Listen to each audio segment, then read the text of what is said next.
নমস্কার বন্ধুরা, অনিফার্স world YouTube চ্যানেলে আপনাদেরকে স্বাগত। গত 5ই March government of West Bengal directorate of vocational education and ট্রেনিংয়ের কারিগরি ভবন থেকে একটি গুরুত্বপূর্ণ নোটিশ দেওয়া হয়েছে।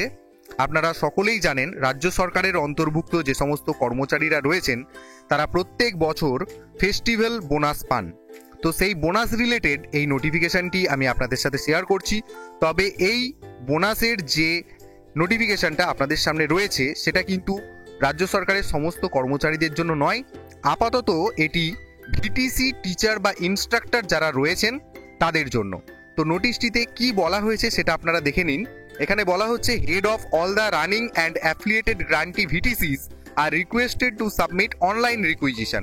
অর্থাৎ রাজ্য সরকারের অ্যাফিলিয়েটেড যে সমস্ত ভিটিসিগুলি রয়েছে সেখানে যারা HOI রয়েছেন তাদেরকে রিকোয়েস্ট করা হচ্ছে অনলাইন রিকুইজিশন সাবমিট করার জন্য for Eid bonus of teachers or instructors through IOSMS portal. অর্থাৎ IOSMS পোর্টালের মাধ্যমে এই ভিটিসিগুলোতে যে সমস্ত টিচার এবং ইনস্ট্রাক্টররা রয়েছেন এবং যারা মুসলিম ধর্মাবলম্বী অবশ্যই, তাদের জন্য এই ঈদ বোনাসের অনলাইন রিকুইজিশন সাবমিট করার কথা বলা হচ্ছে HOI-দেরকে। এবং সেটার দরুন এখানে একটি টাইম শিডিউলও কিন্তু বেঁধে দেওয়া হয়েছে, যেখানে দেখুন 1 নম্বর সিরিয়ালে বলা হচ্ছে submission of online Eid bonus requisition by HOI of the grantee and affiliated VTCs, এবং এখানে একটা টাইম পিরিয়ড দেওয়া হয়েছে। অর্থাৎ এখানে পরিষ্কার একদম বলা হচ্ছে অনলাইন ঈদ বোনাসের যে রিকুইজিশন সেটা অবশ্যই HOI সাবমিট করবেন। তার ডেট দেওয়া হয়েছে 7ই মার্চ 2025 থেকে 17ই মার্চ 2025-এর মধ্যে, যথেষ্ট সময় রয়েছে। 2 নম্বরে বলা হচ্ছে যে এই যে ঈদ বোনাস রিকুইজিশন যেটা HOI সাবমিট করলেন সেটা রিজিওনাল অফিসে ফরওয়ার্ডের কথা বলা হচ্ছে অনলাইন মোডে। তার ডেট দেওয়া হচ্ছে 18ই মার্চ 2025। এবং 3 নম্বরে সেম বলা হচ্ছে যে এই ঈদ বোনাস রিকুইজিশন এটাও অনলাইনে ফরওয়ার্ড করতে হবে DVET-তে, এবং সেটার ডেট দেওয়া হচ্ছে 19শে মার্চ 2025। তো এই 3টি ভাবে বা 3 ধরনের ডেটেতে 3 ধরনের কাজ করার কথা কিন্তু বলা হচ্ছে, এবং স্পেশালি যেটা হলো ঈদ বোনাস রিকুইজিশন সাবমিট এবং তার সাথে সাথে ফরওয়ার্ড। এবং নিচে এখানে আরও একটা কথা বলা হচ্ছে, দেখুন, nodal officers are not included in IOSMS R requested two disburse the admissible ad hoc Eid bonus amount.